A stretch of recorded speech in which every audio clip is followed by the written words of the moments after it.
Assalamualaikum warahmatullahi wabarakatuh.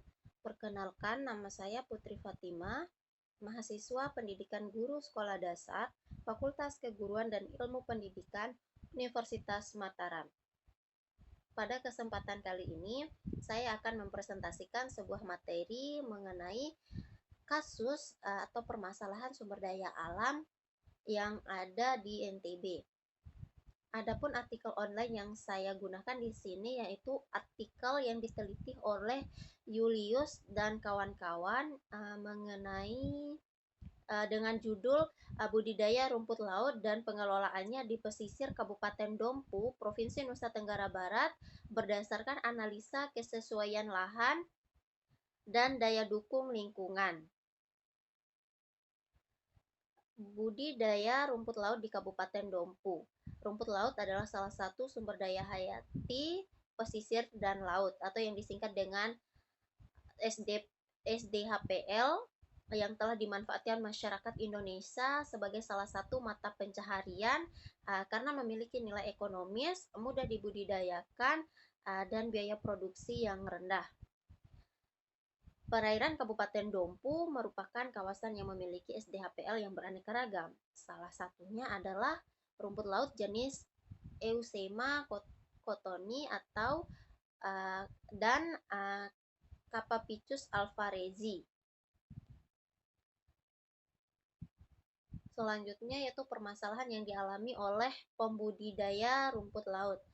Nah, permasalahan yang dialaminya yaitu pola musim tanam yang pendek sehingga berdampak terhadap hasil produksi, konflik pemanfaatan ruang, kurangnya pengawasan dan keterlibatan masyarakat, hilangnya lahan penanaman rumput laut dan penanganan pasca panen, di samping aspek sosial ekonomi dan kelembagaan. Selanjutnya yaitu kesesuaian lahan rumput laut di Kabupaten Dompu. Nah, penilaian kesesuaian lahan ini dilakukan dengan cara melihat kondisi fisik perairan yang mencakup 8 parameter. Yang pertama yaitu suhu,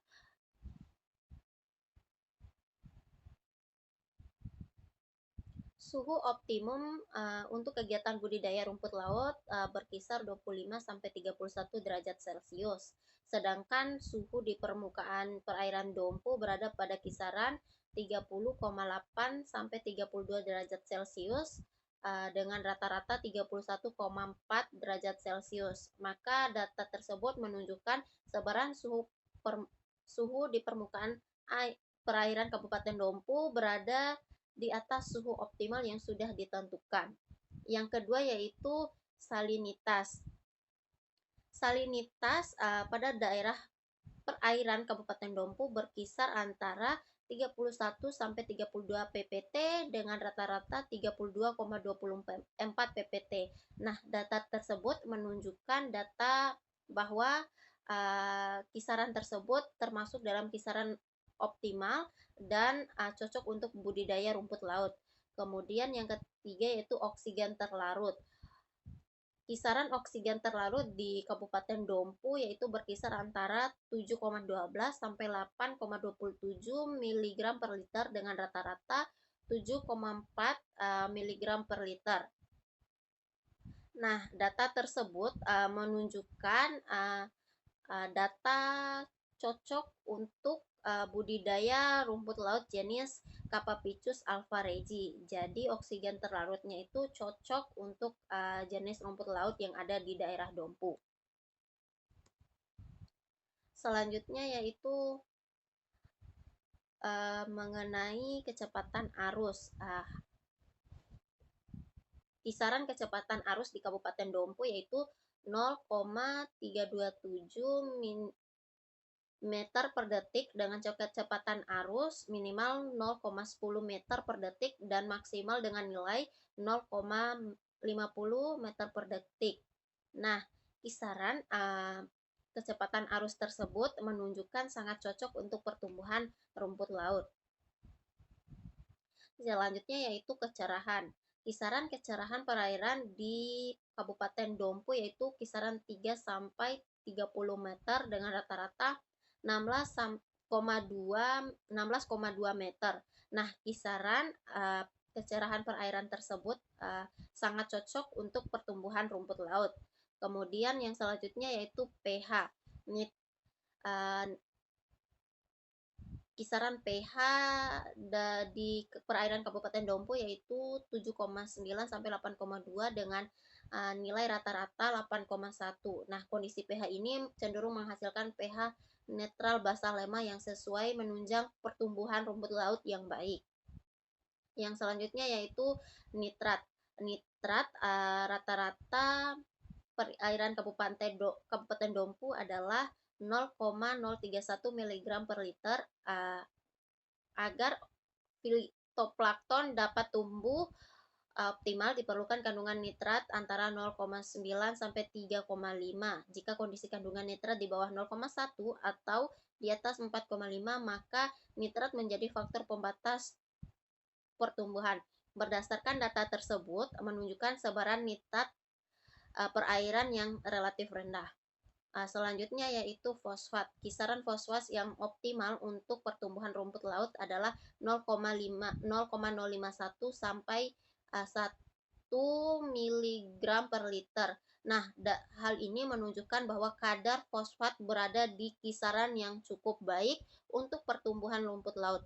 Berdasarkan data dari 8 parameter tersebut menunjukkan bahwa sebagian besar wilayah perairan Kabupaten Dompu cocok untuk dilakukan budidaya rumput laut.